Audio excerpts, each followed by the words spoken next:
Bueno, para terminar esta tercera mesa, finalizaremos con la ponencia de Verónica Vivero Hernández, licenciada psicóloga clínica especializada en sexología y terapia de pareja, especializada en disfunciones sexuales masculinas, que compagina la psicoterapia presencial y en línea con la docencia y la divulgación.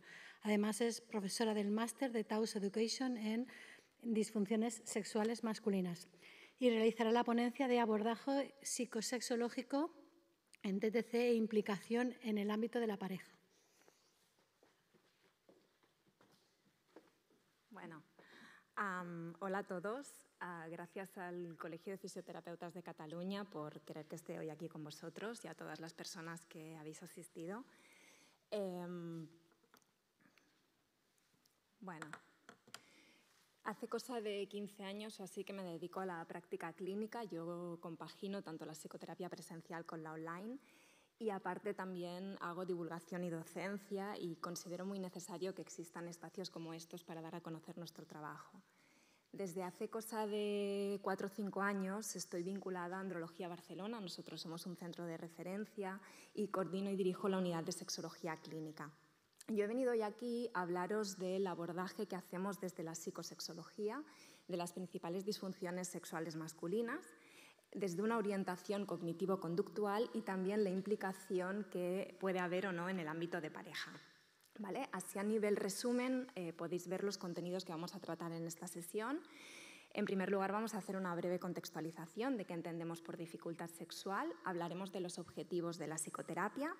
Os explicaré cuáles son nuestras principales herramientas de trabajo, haciendo especial hincapié tanto en la entrevista clínica como en la importancia de poder establecer un buen vínculo terapéutico con el paciente. Esto será un factor predictor de pronóstico de éxito terapéutico. Os hablaré de cuáles son los conceptos básicos de la terapia cognitivo-conductual. Hablaremos de psicoterapia y terapia sexual y os daré unas breves pinceladas de cómo se aplica clínicamente. Sobre todo me voy a centrar en dos disfunciones, la disfunción eréctil y la eyaculación precoz. Bueno, así a nivel muy general, deciros que cuando hablamos de una dificultad sexual nos estamos refiriendo a la presencia de forma recurrente, es decir, no es algo puntual, de una dificultad que tiene lugar en alguna de las fases de la respuesta sexual, puede llevar o no asociado presencia de dolor y tiene lugar durante la actividad sexual, sea esta de forma individual o compartida.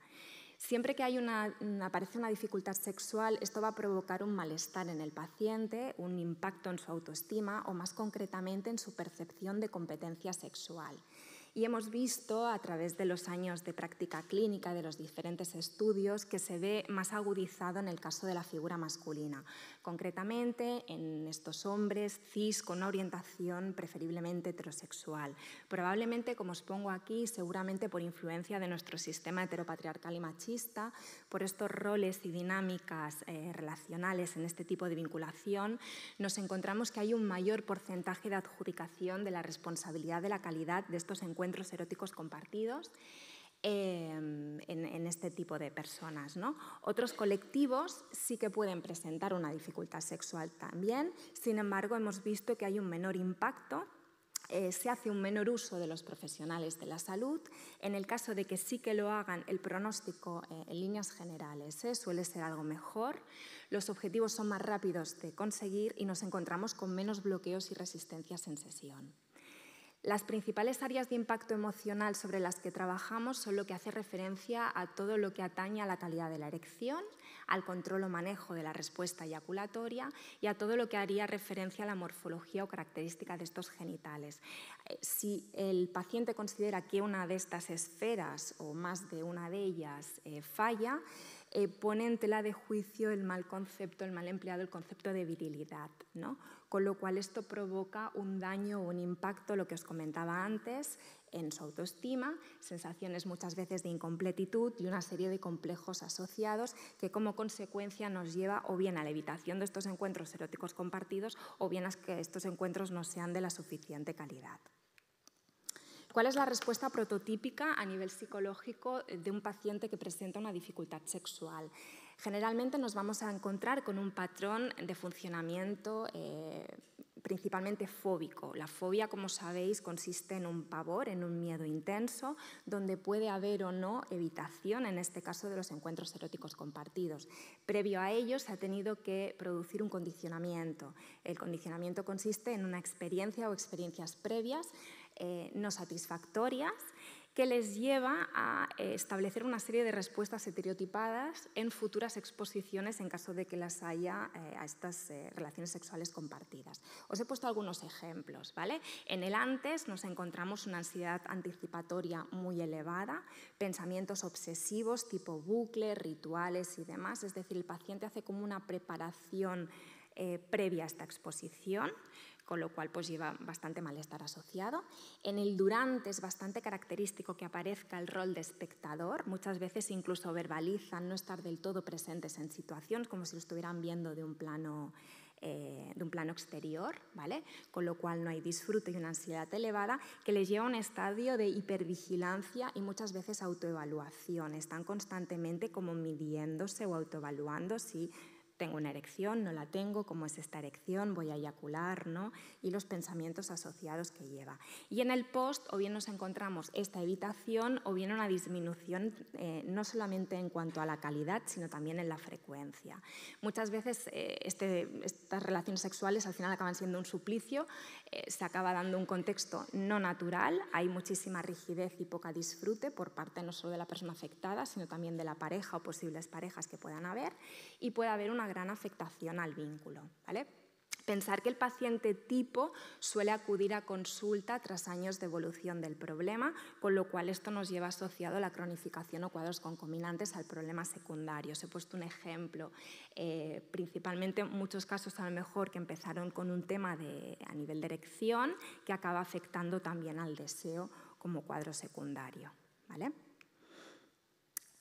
Nosotros clasificamos las disfunciones sexuales basándonos en el DSM-5, que es el Manual Diagnóstico de los Trastornos Mentales, en base a diferentes categorías. Tenemos la parte orgánica, por un lado clasificamos entre orgánico y psicógeno mixto, esto sobre el papel y en la teoría. La realidad es que la gran mayoría de casos, un porcentaje muy elevado, suelen responder a causa mixta, que es decir, que es una combinación de ambos, ¿vale? En el caso orgánico hablaríamos de que hay un cuadro médico asociado que explica esta dificultad. Causa psicógena significa que la raíz es más bien de tipo emocional o psicológica. Luego tendríamos primario o secundario en función de en qué momento aparece esta dificultad. Primaria sería que desde el inicio de esta actividad sexual ya ha aparecido esta problemática, y secundaria que tras un periodo de una cierta normalidad pues ha podido aparecer.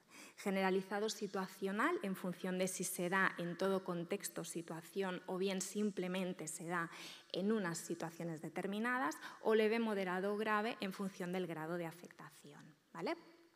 Las principales dificultades de las que vamos a hablar hoy, por un lado, estaría la dificultad de tipo eréctil, que consiste en esta incapacidad para conseguir o mantener esta erección lo suficientemente adecuada como para poder tener una relación sexual de calidad. No es algo puntual, sino que tiene que mínimo 3 meses de evolución y tiene que provocar un malestar clínicamente significativo en el paciente que no se explique por otros cuadros médicos o el uso de fármacos, ¿vale? Aquí os he hecho como 2 perfiles muy diferenciados. Por un lado tenemos este perfil más senior, persona mayor de 50 a lo mejor, que quizá presenta alguna patología asociada, con lo cual estaríamos hablando de un cuadro más bien de tipo orgánico, o en el caso B, un perfil más junior que responde a este condicionamiento que os explicaba antes, donde hay presencia de ansiedad anticipatoria o evitación de estos encuentros eróticos compartidos. Sabemos que la disfunción eréctil muchas veces es un marcador precoz de riesgo cardiovascular.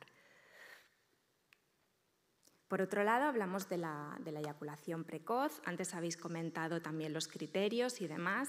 Sí que es verdad que el tiempo puede ser un factor determinante, pero le solemos dar algo más relevancia a la falta de control sobre este reflejo eyaculatorio, es decir, que la persona tenga la sensación que este aspecto no lo controla, no lo domina, es decir, se va a producir antes de lo deseado y va a provocar un malestar clínicamente significativo, y también no va a ser algo puntual, sino que va a ser algo de larga evolución. También también se han puesto distintos perfiles, ¿no? Un perfil más junior, asociado a estas primeras experiencias eróticas, con miedos e inseguridades asociados, o bien una persona que lo ha presentado toda la vida, pero que por X motivo no ha acudido nunca a consulta. Y luego tendríamos el caso de un perfil secundario, que suelen ser personas que generalmente están atravesando una fase de duelo, una fase de cambio a nivel vital, o que tras una relación de pareja de larga evolución, pues vuelven otra vez a incorporarse al mercado, ¿no? Salen otra vez a buscar pareja y se encuentran con estas inseguridades, estas dificultades, ¿vale?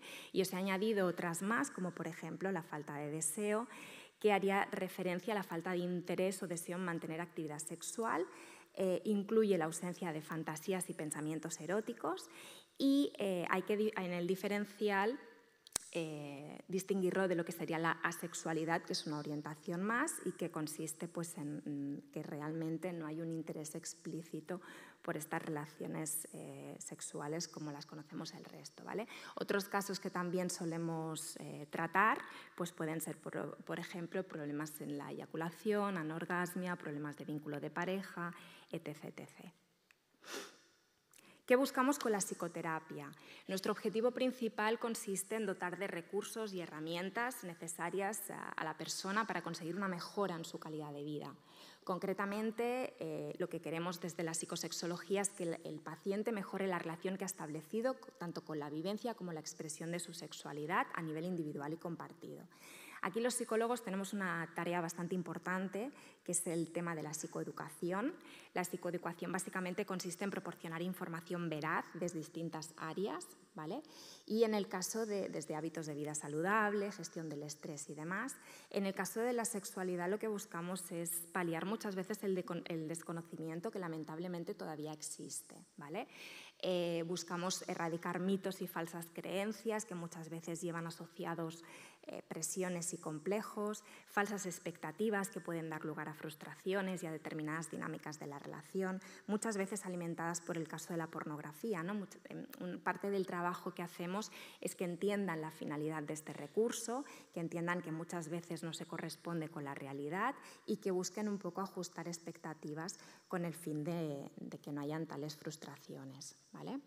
Por otro lado, también trabajamos sobre la masculinidad tóxica. Muchas veces, en general, el hombre suele tener una cierta actitud de un cierto alardeo, ¿no? En todo lo que hace referencia a la sexualidad. Es complicado que haya un reconocimiento dentro de su grupo de iguales de que tienen una dificultad sexual, ¿no? Entonces buscamos de alguna forma que se empiece a normalizar un poco esto, que es bastante más habitual de lo que todos nos pensamos, poder presentar en un momento dado una dificultad de este estilo, y parte de lo que hacemos son tanto grupos de acompañamiento mutuo, que en esto presentan algo más de resistencias, y también talleres de psicoeducación, ¿vale? Trabajamos también en la identificación de distorsiones cognitivas y en reevaluar estos pensamientos disfuncionales, que luego entraré un poquito más al detalle de cómo se hace, y todo esto a través de una técnica que es el diálogo socrático. El diálogo socrático básicamente lo que consiste es en el fomento del pensamiento crítico, es decir, lo que intentamos es que el paciente por sí mismo, a través de una guía y de un proceso de preguntas, llegue a una serie de conclusiones por sí mismo, ¿vale? Y a diferencia de la terapia sexual, que quizás son protocolos más o menos estandarizados, donde a través de diferentes ejercicios, pautas y dinámicas, pues el paciente empieza a adquirir una mejor relación con su sexualidad. Como os pongo aquí, los cambios suelen dar cierto miedo, pero muchas veces son necesarios, y básicamente lo que buscamos es que la persona llegue a conocerse mejor, a ganar recursos, a incorporar nuevos hábitos y patrones de relación y a mejorar principalmente en esta esfera. Hay una parte muy importante, más allá de la técnica que busquemos emplear o de la orientación que tengamos. Yo os voy a hablar hoy sobre todo de la cognitivo-conductual, que es con la que yo principalmente trabajo, pero es el vínculo que podamos establecer con el paciente, ¿no? Al final esto es lo que va a hacer que realmente el paciente se comprometa y mantenga estas sesiones y por tanto adquiera estos logros terapéuticos, ¿no? Pensar que accedemos a una parcela muy íntima y por tanto pues, hay que intentar crear un clima lo más cálido, con escucha activa y lo más cercano posible, sin caer en colegueo, ni en maternalismos, ni cosas de estas, utilizando un lenguaje adecuado, pero haciendo que sobre todo se sienta cómodo y seguro, ¿vale? Aquí os pongo una frase que, bueno, forma parte del ideario colectivo de todos, seguro que en algún momento la hemos escuchado, ¿no? De que los hombres no lloran. Sin embargo, los datos nos dicen que se suicidan de 2 a 3 veces más que las mujeres, ¿no? Y yo creo que estos espacios también sirven en parte para que podamos empezar a normalizar un poquito más. Me gustaría pensar que cada vez también se está haciendo más hincapié a nivel social y más divulgación de la importancia de la figura del psicólogo y de la importancia de que aprendamos a cultivar y a crear una buena salud mental. La terapia sexual funciona. Os he puesto un estudio del año 21 de la revista Psicotema. Parte o no del hándicap que a veces presenta es el alto índice de recaídas o de abandonos. Estamos muy acostumbrados al refuerzo inmediato y a veces nos cuesta entender que es una carrera, un proceso de fondo. Esto a los fisios supongo que también os pasará cuando trabajáis con pacientes, ¿no? Es importante que el paciente entienda esto, que la terapia es una carrera de fondo, que sanar no es lineal, que es un proceso y que dentro del proceso pueden haber recaídas. Y sobre todo que el paciente se sitúe como agente principal activo de cambio, ¿vale? Para adquirir el compromiso que requiere. Vale. La entrevista clínica es una de nuestras principales herramientas. A través de esta entrevista es donde vamos a conseguir hacer llegar a conocer con más exactitud a nuestro paciente, podernos hacer una foto, sobre todo en esta primera sesión inicial, y que vuelva a casa con un feedback o con un diagnóstico, una orientación y una serie de deberes o tareas si es el caso, ¿vale? Y el objetivo también es poder personalizar al máximo posible su plan de tratamiento. A través de la historia vamos a analizar 3 aspectos principales. Por un lado, pues todo lo que hace referencia a la anamnesis, es decir, los datos básicos del paciente, su motivo de consulta, la historia del problema, si presenta hábitos tóxicos o no, su historial médico, un poquito la línea o la foto general, y también vamos a hacer una recogida de la historia psicosexual, a qué edad empezó a tener sus primeros encuentros eróticos compartidos, cómo es la educación sexual o no que ha recibido, cómo se trató el tema del sexo en casa, si es que se hablaba de este tema o no, un poco el tipo de parejas o las parejas sexuales que ha ido teniendo a lo largo de su vida y en general, pues cómo ha sido su actitud en esta esfera y también si han habido soluciones previas al problema o si ha intentado otros tratamientos. Ay, que me he ido para atrás, creo, ¿no? Sí. Vale. Para hacernos un perfil claro del paciente, diferenciamos entre diferentes ejes. En el primer eje están todo lo que serían trastornos psicológicos asociados, si el paciente presenta una ansiedad, una depresión o algo en concreto, algo que puede ser más temporal o transitorio. En el eje 2 tenemos todo lo que atañe a trastornos o perfil de personalidad. Diferenciamos entre clústeres, entre cajones, casi en una inmensa mayoría. Pacientes que presentan disfunciones sexuales de tipo psicógeno responden a un clúster C, que son esos pacientes más ansiosos, más evitativos, más inseguros. Esto en líneas generales, ¿vale? En el eje 3 tendríamos todos los trastornos médicos que pueda presentar asociados. En el eje 4, problemas psicosociales, si está atravesando un duelo o en qué momento vital se encuentra. Y en el eje 5 tendríamos una evaluación de la actividad global del sujeto, es decir, cómo de funcional es en las distintas áreas de su día a día, ¿vale? Otra cosa que vamos a obtener también son los factores predisponentes, precipitantes y mantenedores del problema que nos van a dar un mayor entendimiento de qué es lo que está haciendo que a día de hoy esa problemática se mantenga. Los factores predisponentes, como el propio nombre indica, hace referencia a lo que ha ayudado, lo que ha gestado, lo que ha estado desde la raíz para que esto ocurra. Yo os he puesto algunos ejemplos. Una educación sexual represiva, falta de información, experiencias tempranas a lo mejor de abuso, maltratos o negligencias, primeras experiencias masturbatorias, etc, etc. Los precipitantes es esos aspectos que aparecen en un momento dado y que, como el propio nombre indica, precipitan, es decir, impulsan a que esto aparezca. Y os he puesto diferentes ejemplos también. Por ejemplo, una primera experiencia compartida disfuncional, un episodio aislado. Bueno, aquí tenéis diferentes ejemplos de aspectos que puedan ayudar, ¿vale? Y luego tenemos los mantenedores. Los mantenedores es qué es lo que está haciendo a día de hoy que esta dificultad continúe. Pues un poco lo que os comentaba al principio, este rol de espectador, ansiedad elevada, una crisis en la pareja, algo que dificulta el vínculo, etc. Con toda esta información que vamos a recabar a partir de la historia clínica y de las primeras sesiones, lo que buscamos es elaborar un plan de tratamiento lo más personalizado posible y, por tanto, conocer lo máximo la casuística del paciente. ¿Vale? Hay diferentes escuelas o orientaciones en psicología. Quizá os suena el psicoanálisis, que es una de las más conocidas, a lo mejor la Gestalt, la existencialista, la humanista. Desde Andrología Barcelona y yo más concretamente pues trabajo más bien con una orientación de tipo cognitivo-conductual. Tanto Aaron Beck como Albert Ellis podríamos decir que fueron un poco los fundadores de esta orientación. Y básicamente deciros a grandes rasgos que trabajamos en 3 ejes. La parte cognitiva, que hace referencia a todo lo que son pensamientos, diálogos internos, esquemas de funcionamiento y demás. Utilizamos diferentes técnicas como la reestructuración cognitiva, los registros y demás, todo con esto del diálogo socrático que os comentaba antes. La parte emocional, que hace referencia pues, que aprenda a diferenciar el paciente lo que es la emoción, que es la respuesta que se da en el momento actual respecto al sentimiento, que es lo que queda, y con distintas técnicas para que aprendan a gestionar estas emociones, ¿vale? Y a emitir una respuesta más adaptativa. Yo siempre lo digo, cuando aprendemos a gestionar nuestras emociones no significa que dejemos de sentir, significa que podamos aprender a dar una respuesta más adecuada y más adaptativa. Y la parte conductual, es decir, la parte que hacemos o dejamos de hacer, que tiene que ver muchas veces con nuestro comportamiento, y algunas de las técnicas que utilizamos son técnicas de exposición. ¿Vale? Es decir, trabajamos sobre estos 3 ejes principalmente.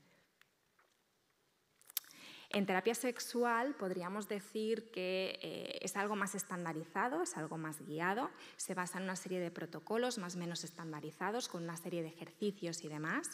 Muchas veces fomentamos el uso de artículos que nos puedan ayudar, aunque no siempre es necesario al caso. No son necesarias en principio muchas sesiones, en principio entre 6, 8 o 10 sesiones ya estaría con una frecuencia más o menos quincenal. A diferencia de otras orientaciones en psicología, que a lo mejor sí que el tratamiento es un pelín más largo, en terapia sexual es algo más corto, ¿vale? Y una parte importante que siempre recalco mucho a nuestros pacientes es que no es necesario tener pareja, ni siquiera tener relaciones sexuales compartidas para poder evaluar una evolución y para poder solucionar la problemática, ¿vale? Muchas veces pensamos que sí que es necesario este aspecto y no tiene por qué. Vale. Algunas de las cosas que hacemos, como os comentaba antes, ¿no? Reevaluar estos esquemas disfuncionales de pensamiento. Por ejemplo, uno de los pensamientos típicos es pensar que el orgasmo femenino, en caso de relaciones de tipo heterosexual, pasa por el rendimiento del hombre, ¿no? Que él es el principal responsable de esto. Pensamientos como tengo que cumplir, quiero que ella quede satisfecha, que hace que se adjudiquen gran parte de la responsabilidad de la relación, ¿no? Buscamos explorar estos diálogos internos, cómo te hablas, cómo te tratas, y canalizarlos o buscar alternativas mucho más saludables de formas de vinculación y de relación.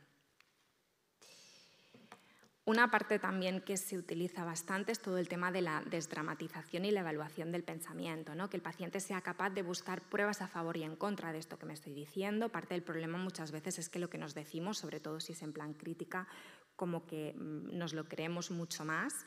Entonces, ¿qué pruebas tengo a favor de esto y en contra?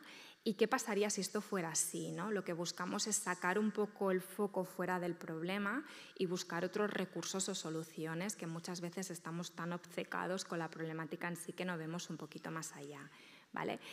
Una de las cosas que le digo es que igual que podemos pues, reeducar suelo pélvico, como ha hablado nuestra compañera Goretti antes, y podemos reeducar diferentes musculaturas, también podemos hacer un entrenamiento a nivel cognitivo, podemos aprender a reeducar nuestra mente y podemos aprender a fortalecerla, ¿vale?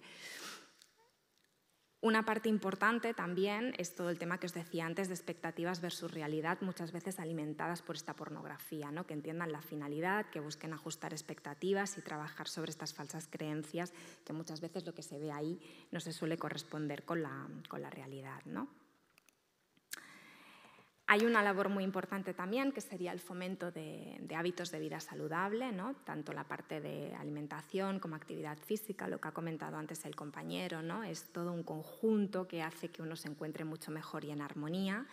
Y también distintas vías para aprender a canalizar el estrés, ¿no? Que es una de las herramientas que también se les da, ¿no? Que aprendan a bajar un poquito revolución, sobre todo en un mundo en el que nos movemos casi todos, ¿no?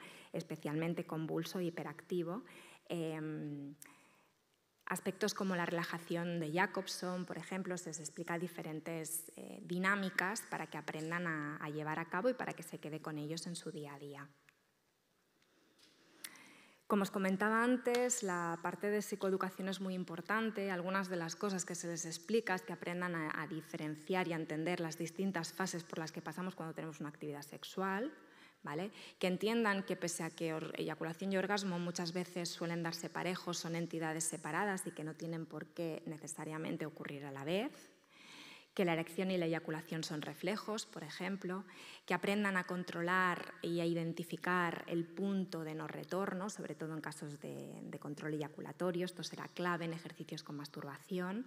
Lo que buscamos es que, sobre todo en este tipo de pacientes, aprendan a regular la fase o el periodo de meseta, que es una fase más por la que pasamos todas las personas cuando tenemos una actividad sexual y que suele ser la fase previa a orgasmo y que muchas veces cuando presentan una dificultad de este estilo pues directamente no la hacen, no es tan cortita que no son conscientes de ello, ¿vale? Se les explica también lo del circuito de recompensa, un poco cómo funciona, ¿no? Que muchas veces se activa ante situaciones que nos van a producir placer, no solamente la actividad sexual, sino pues, otros aspectos, ¿no? Qué neurotransmisores intervienen y un poco lo que buscamos también es que vuelvan a asociar la actividad sexual con algo gratificante o placentero. También se les explica la relación que tiene la ansiedad con la respuesta sexual, porque muchos pacientes cuando acuden a consulta tienen las dudas de decir cómo es posible que si yo estoy viendo un síntoma físico evidente y mi cuerpo fisiológicamente responde, ¿no? Con una ansiedad y con una ansiedad muy fisiológica, que me estés diciendo que la causa sea emocional. Bueno, pues porque al final está todo relacionado, nosotros mismos nos podemos boicotear tremendamente con nuestro sistema de pensamientos, entonces se les explica un poco cómo funciona todo esto, ¿no? Que muchas veces ante una situación de alerta se dispara el sistema adrenérgico, ¿no? Y todo lo que conlleva el cortisol, la adrenalina y demás, y que en ese momento pues que quizás el cuerpo interpreta que tener una actividad sexual no es lo más relevante, ¿no? Lo que queremos es que aprendan a identificar las distintas fases, rompan el bucle y asocien la relación sexual con algo placentero y trabajar sobre todo en la gestión de la ansiedad, como os comentaba antes. Trabajamos otros muchos aspectos también, por ejemplo, el caso del apego, que es como la base un poco de todo, cómo aprendemos a vincularnos y a desvincularnos las personas y cómo esto a veces nos puede traer problemas de relación en el ámbito de pareja, sobre todo, ¿no? El caso de la masculinidad también, con algunas ideas preconcebidas que han podido hacer cierto daño. La autoestima también es muy importante trabajarla porque son pacientes que como llevan años con esta problemática, pues muchas veces ha quedado un impacto bastante importante en esta esfera. Y luego también la asertividad es un aspecto muy importante a trabajar, que aprendan a poner límites, que sepan decir que no, que comuniquen con la pareja o las parejas sexuales que tienen, ¿no? Las prácticas que quieren llevar a cabo, lo que no y demás. Ya estoy acabando, ¿eh? A nivel de terapia sexual, uno de los principales ítems que solemos dar es la prohibición de las relaciones coitales. Sorprendentemente es una de las prácticas que más ansiedad les suele generar. Es como que nos hemos mitificado en exceso la penetración y una de las cosas que trabajo con ellos es que el sexo va mucho más allá de las relaciones coitales, ¿no? Que aprendan a explorar otros mapas erógenos, que aprendan a conocerse a través de la caricia, del juego, y rebajamos tensión y sorprendentemente muchas veces lo que conseguimos con esta prohibición es que al final se acaben saltando esta orden y acaben teniendo relaciones de más calidad, ¿no? Lo de los protocolos que os comentaba antes hace referencia pues, a distintas, se trabaja como una fobia, ¿no? Al final hay una exposición gradual en vivo a la supuesta relación, donde empezamos con ejercicios de focalización no sensorial, es decir, nos centramos en otras áreas que no sea la parte genital, y luego progresivamente vamos incorporando diferentes actividades a llevar a cabo.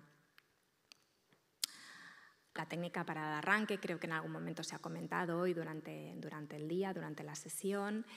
Y bueno, básicamente lo que buscamos es que se creen también nuevos patrones de relación, que la comunicación en pareja, y que lo que yo siempre digo, todo puede ser válido siempre y cuando sea consentido y consensuado.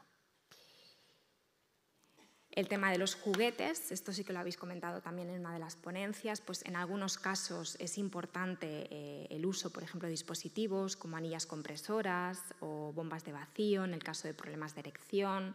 Aquí hay un poco de todo, hay pacientes que presentan más o menos resistencia a usarlo, pero sin embargo cuando los utilizan pues se dan cuenta de que realmente funcionan muy bien y que les pueden ser de gran ayuda. Cremas estimulantes, por ejemplo. En el caso de problemas de control eyaculatorio, aparte también la anterior, tanto esta como la anterior, se les recomienda también el entrenamiento en suelo pélvico, ¿vale? Pues el uso, por ejemplo, de preservativos o cremas con efectos retardantes. En algunos casos la utilización de masturbadores masculinos va muy bien para ese paciente más fóbico que quizá no tiene actividad sexual compartida ni espera tenerla en un corto plazo porque les suele ayudar a ganar seguridad a través de programas de entrenamiento y seguimiento. Y esta ya sí que es la última, el tema del deseo, que muchas veces se ve tocado de forma secundaria a cuadros principales, pues muchas veces a través del fomento de fantasías, el hablar con la otra persona, la lectura o diferentes materiales que nos puedan ayudar. Y en principio esto es todo. Muchas gracias.